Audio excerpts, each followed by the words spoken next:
The U.S. Navy has announced that its carrier-based MQ-25 Stingray tanker drone program is getting ready for its first carrier demonstration. The Stingray is the future of naval aviation and the true revolutionary step of the air wing of the future. MQ-25 represents the first aircraft carrier-based unmanned air vehicle, UAV. The ground testing is another step toward the teaming of manned and unmanned aircraft platforms. Integrating platforms like the MQ-25 into the air wing will increase their lethality and reach.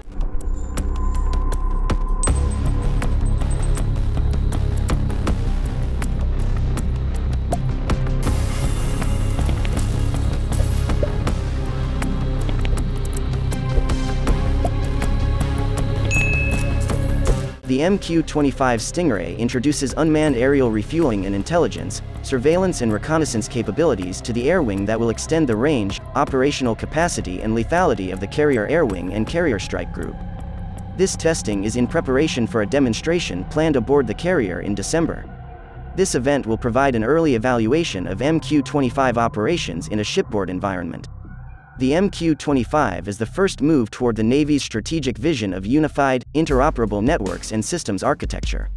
It is paving the way for future unmanned systems to be introduced to the air wing and aircraft carrier environment.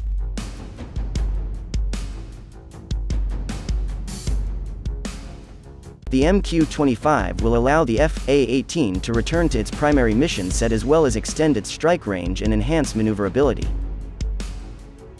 The Boeing-owned MQ-25 recently completed its first aerial refueling of an F-35C Lightning II aircraft, marking the third refueling flight evolution for the test aircraft as a whole. Once operational, MQ-25 will refuel every receiver-capable carrier-based aircraft. The MQ-25 is intended to be one of the Navy's fastest major defense acquisition programs to reach initial operational capability.